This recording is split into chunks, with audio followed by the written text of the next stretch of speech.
Right. So, welcome everyone. This is Crystal Head Vodka, the global brand ambassador, Crystal Head Vodka PJ.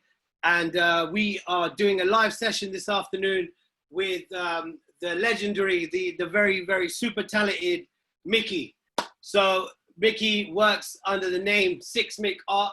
And we're going to be learning a little bit about who he is, what inspires him. And he's going to show us a little bit about some of the amazing work that he's put in over the years, painting some of our amazing collection of bottles. As you can see behind me, I have some of his, and as you can see behind Mickey, you can probably see some of his amazing work as well. So, welcome, Mickey. How you doing, Mick? Yeah, doing great, man. You know, hanging on, being here. It's nice to see you, buddy. It's been ages. Yeah, same here, man. How is France treating you? It's been great, you know, being back home with the family. The weather is amazing. We're slowly getting out of the confinement, so it's been pretty sweet. Nice. Okay, well that's great to hear, man. I'm really glad to hear it. So why don't you tell yourself a little bit about yourself too? Why don't you tell Crystal Head and all our audience who is Six Mick? Who are you, Mickey? What is it that you do? Well, who I am is pretty complicated, obviously. But I'll cut it short and I'll say I'm just a guy that liked graffiti in the 80s and started there, and then evolved, you know, as an artist, liked more modern art, and then moved on to street art. So, I mean, you know, I've been in the drinks industry as well since I'm a baby. So, okay, goes along. You're back in France now, running your dad's place, right? Or your family business? Sorry. That's right. Yeah, that's so it's my bar and his bar, and we work together now with my wife. Amazing. You settling in? You settling in well back in France then? Yeah, it's been quite challenging, you know, with the confinement, but now everything is unlocking. So we just found a new flat. We're about to buy a car. We're opening the bar officially next week. Oh, amazing! That's great. Yeah. Cool. So Mick, I know you said you started out in the 80s, and obviously you've evolved over the years. How did you start? You just start graffitiing on walls, or were you graffitiing products or objects at that time? Just painting? What was it that made you get into all of this? I mean, back in the days, you know, I was too young to paint walls. I was 12 years old. I didn't have the guts. My parents wouldn't let me out, right, at night. So I started on paper, and then, you know, the art class and stuff like that. And then when I had the permission to go out at night, then I started to have fun with walls and then painting objects and stuff like that. Okay, all right, sweet. That sounds pretty cool. What got you into what got you into painting Crystal Head, man? Because I can see behind you, you've got some amazing designs. And obviously, as you can see behind me, I've got some of your work. Some of the cool work that you've personally done for me as well. I've also got my mural somewhere here that I haven't had a chance to put up yet. Once I refurb the bar, then I'm going to put it up, man. But yeah, what made you get into painting Crystal Head?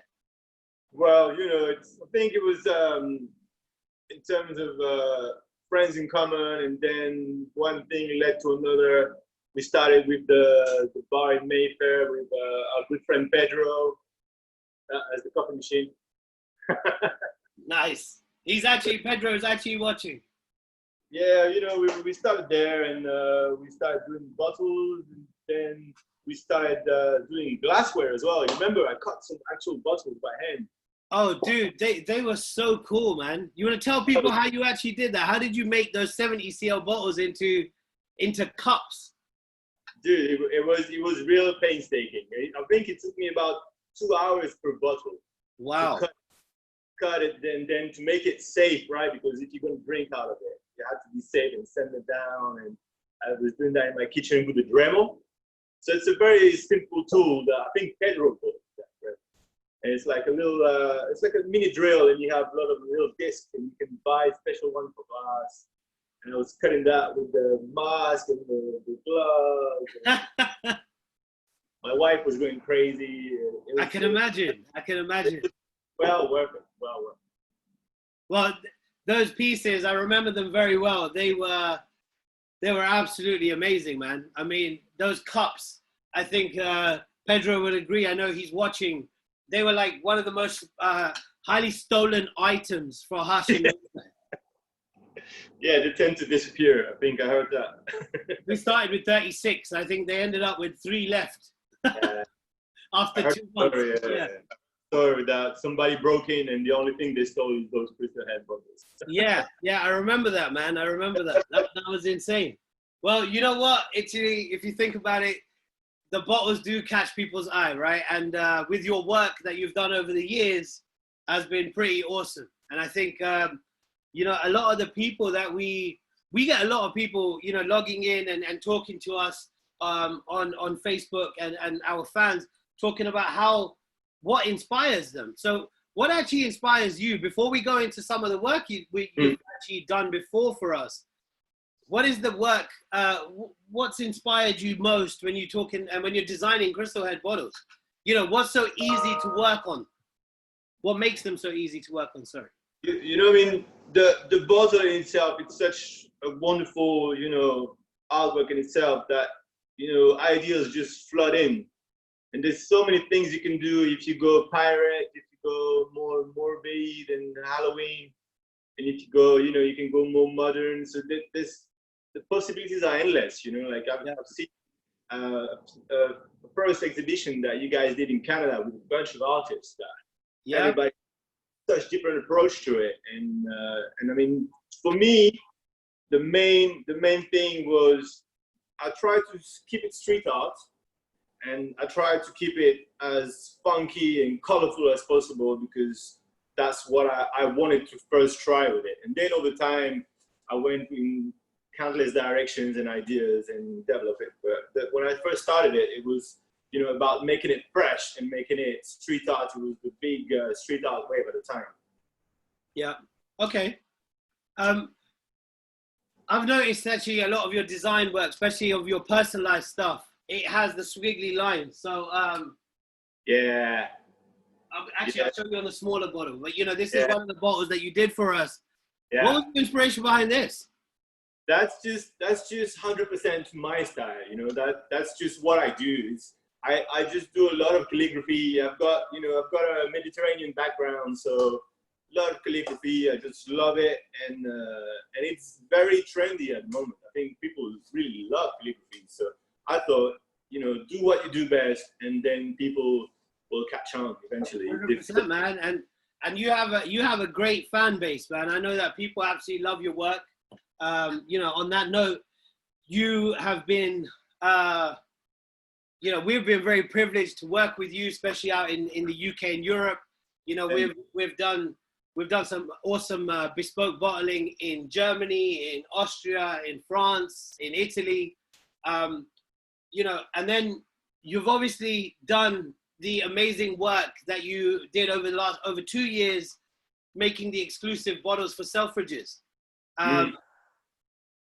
I think honestly, you know, I think they have a very limited quantity left, but they were some of the best bottles I'd ever seen. The first one, do you have one there? The first Ziggy Stardust one, or? I don't have one of those. All right, okay. They all went in store. I don't have one of those. Well, yeah, those ones completely sold out. You know, I've got the one that I used to try out the material as the glitter.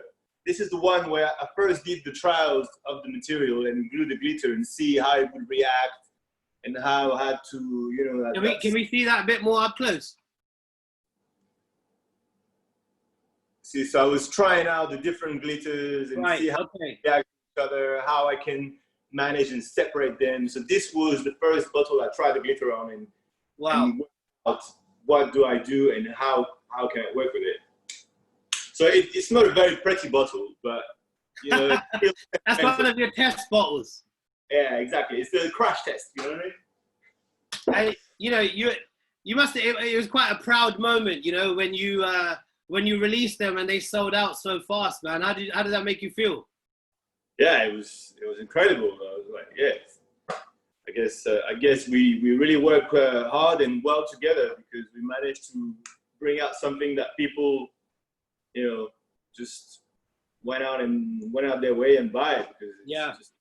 For those of you who've just joined us or still watching, the limited edition batch that we're talking about was we were given a brief by a department store here in the UK called Selfridges, and their brief in 2018 for their winter collection was glam rock. So Mickey produced a very awesome set, one representing Kiss, one representing Ziggy Stardust, David Bowie, and what was the other one? God. I think in the end we only kept. We went for those two. Yes, you're right. We were gonna go for Guns N' Roses one, but they didn't want to go with that one. I remember you had quite a lot of detail in that one as well, right? You'd made eyes out of leather, which was super cool as well. Leather hat, but they didn't want to go for that one. So that one, I think, one of you's got them, or maybe they still got it in the HQ Selfridges, but. You know. Do you ever have a problem being inspired? I mean, like, if you ever get a mental block, would you advise anyone to, you know, follow anything you do? Like, you go out for a walk, you have a drink, to kind of, you know, get your creative buzz flowing. How does that work? Well, I mean, I get blocks all the time. You know, everybody gets blocked somewhere. You hit a wall, and some people manage to break through. So sometimes if you keep pushing through, you manage to unlock that door. But most of the time I just, you know, chill, watch a movie. Sometimes even a drink doesn't help. You know, like sometimes you really need to just step back, and I've got really good at that, just stepping back, enjoying my little son. And with the confinement, I was just chilling and enjoying him, you know. So nice. That's pretty cool, man. And like I said, we get a lot of people kind of ask us, what do you use to kind of paint the bottles? Are they markers? Are they paints? I know you mentioned glitter before. You look like you're set up. You're wearing your apron. You got your mask around your face. Are you about to do something? Yeah, I've got a bottle that I'm working on now. So I'm doing. Oh wow! I want to do a lava effect. So that's something I've been working on for a while, you know. But I mean, in terms of materials, you know, it's really, you know, hit and miss. So I always have a lot of crash test bottles. Yeah, so, I can see. I used to go out to Pedro and tell him, okay, give me all your empties because I need to work, I need to try something, and I need to, you know. So it's really, you know, try something and it doesn't work. And sometimes even the Selfridges bottles, I was doing some amazing designs and then bring them inside, and then the paint would crack because of the change of temperature and things. So it's very delicate, and it's very, you know, down to everybody. What are you comfortable with? What material do you use? You know, so I went straight on spray painting because that's what I know. I know how to spray paint. I know what to do, how it will react to each other. But I mean, you know, I've done some with just acrylic. You know, the one for the Fleur one. The one that you've done in Prague. That was beautiful, and it's just the flower with the acrylic. So, you know, you can try a lot of things and then come back to it. What I found is that once I've applied one coat of something, I varnish it. But then you have to varnish it slowly, put a few coats of varnish, and then get back to the painting. So it's really, you know, you need to try all different materials, and then eventually, if you keep pushing, you get that result that you like. But it's just. So I can see, is that gold on there, or is that matte black? And so this particular one, I first spray painted with yellow and orange. Okay. The whole bottle, you know, like no pattern whatsoever, and right. then with masking tape, I traced all these cracks. So I mask tape all these cracks randomly, and then spray painted it matte black. Okay. Then remove the mask, and then you get all these cracks, right? I like that, man. Cracks. That looks And awesome. what I'm doing is I'm contouring all the cracks with the red acrylic paint marker to make it look more like a lava. You know, when there's the lava dripping and then you get a crack and then you can see the lava through the rock. Yeah. That's the look I was going for. Very cool. Very cool. And have you got any other cool designs in the pipeline that you want to show off to me later on? I mean, yeah, I can show you a few things later on, but obviously it's been amazing. A lot of people are approaching me. They want, you know, custom designs for their birthdays, for their partners, for their events. So it's really amazing how people reach out. And I've got a lot of people asking me if I was going to paint some of the Pride bottles as well. Oh, really? Wow. Well, yeah, probably I'll try. Have you got one yet? No. I'm still looking to get one. I've got. So this is the Pride bottle, so you can see it properly. Yeah, it's awesome. Yeah, it is. It is absolutely stunning, man. Yeah, it's crazy. So you know, what is it baked in? Is the dye baked in like the Aurora one? It is an exclusive method that we've chosen. The way we produce this glass, so the secret. Okay. Cool. You know, I do want to ask you, Mickey, when you are painting, could you give any advice to anyone that's watching that's painting their bottles? We are one of the most decorated bottles, I think, on social media. You know, we have over 30,000 people, you know, trying to do art, you know, trying to paint their bottles and make bespoke designs. And we have some absolutely amazing styles come through. Yeah. Is there any advice that you'd give when painting the Crystal Head? I mean, you remember when we did the workshop last year, and you were talking about doing stencils and stuff, how you start out for the novice. Like for me, I'm not very good at painting. I'd probably ruin my bar. But what would you recommend that people would do, man? Please, if you don't mind giving a couple of your secrets to our audience. Yeah, I mean, like I said, you know, for me, it's spray paint. So I would spray paint one color and then draw over it and then varnish it and then spray paint again and draw over it. So it's, you know, for me, it's a question of layering the thing. So you really layer, you think of the colors that you want to be there first, and you put that first, and then you can, like I did for this bottle, either mask the paint so that it comes out after. For Selfridges, for this year Selfridges, the futuristic city, I also did some scratching, so you can also draw once you paint something, you scratch it, and it's really thin lines and detailing, so that's really good. I mean, you can use all sorts of markers. You can use paint markers. You can also use alcoholic markers that go really well.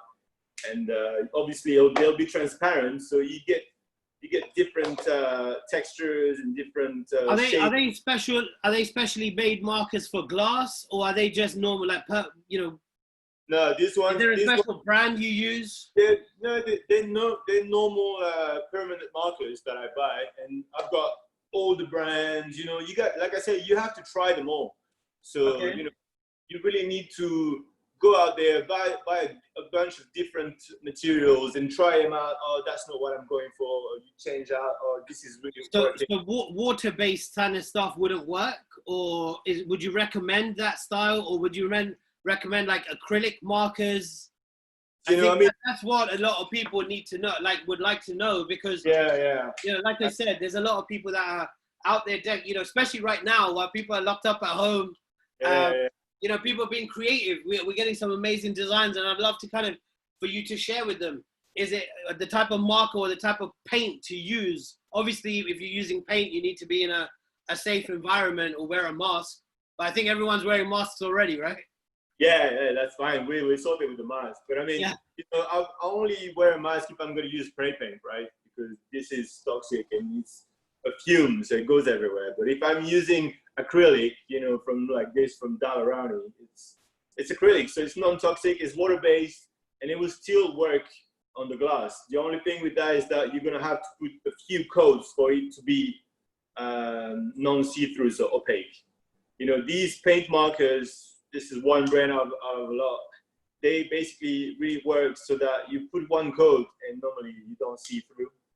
This is really good. These acrylic paint markers, you know, you have all sizes, all shades, and it's really good because you straight away cover. That's a great cover power. And with acrylics, you know, normal acrylics that you use that with a brush, you will get more of a translucent look. So you have to put more coats and more coats. But like I said, you know, what I always do is do a first sketch, varnish, do another sketch, varnish, and keep working and layer it. And this way you really get your perfected shadings and looks and finish. Because, you know, if you paint your whole bottle and you spend hours and then you don't varnish it, then you go bit and scratch it. So it's really, I think varnishing is the key here. You need to varnish, you know. I've seen you use hairspray before. Is that right? Like a good way to kind of? I mean, it is a very well-known technique in the drawing trade, but that's more for pencil drawing on paper. Right. So this is for like chalky pencils and how do you call it? Coal, because you can draw with coal as well, right? So something grainy like that, you fix it with hairspray. Or proper hairspray. But the only reason I was using hairspray with Selfridges was because it was less toxic. Right. You know, that makes sense. Store, you know, you don't want to have you know, really, really strong varnish in the middle of Christmas time. People are trying to buy stuff and they're going to get it. Yeah. So I was using hairspray because it's, you know, an alternative to that. But I think I think the best is to use proper varnish. You know, go outside for a bit. You know, wear your mask. And do that. Okay, cool. So, you know, lastly, you know, Crystal Head's tagline. You know, we literally do talk about Crystal Head being the creative spirit. Can you think? You know, do you think that it works? I mean, you know, how do you feel about that tagline? You are one of our first one of the first. We've had someone over a couple of weeks ago, or someone last week, sorry, who was doing creative stuff as well with plants. And it'd be good for us to understand what does the creative spirit mean to you? I mean, to me, the creative spirit campaign, it kind of means, you know, as well as in the drink industry or in creative industry, you know, it's just let loose and, you know, express yourself. I think it's a question of expression and really letting loose and bringing out what you have inside. So if you're going to make a cocktail or if you're going to, you know, create an awesome design, you know, look at all these guys that make, you know, light fittings as well with skulls. It just works, right? So that is, for me, the creative spirit is the broad amount, the wide amount of different things you can do, and, you know, you just let loose and cool. Feel out. That's good to know, man. That's good to know. Right. Well, listen, Mickey, you know, I know that I've taken enough of your time. Let you get back to your art. Before we do finish, I haven't seen you for ages, so we should at least have a quick drink together before you go, right? I was wondering when you're gonna ask me. Yeah, dude. I'm gonna have a Crystal Head and tonic. All right. I'm just gonna have it neat. Nice. I just love it, man. I just love it neat and room temperature as well. I don't know why. Well, you know, we do. The reason you can drink it at room temperature is because we pride ourselves on being a vodka that has absolutely no additives, right? So it's very easy drinking, very easy going. Yeah, you know, for me, it's like a nice white wine. You shouldn't drink it too cold because then you get all the aromas and the flavors. But then again, I'm French, right? Mickey, thank you so much, my man. Here's to you. Let's keep in touch, please. And I look forward to seeing your future designs. All right, cool. All right, man. Buddy. Bye.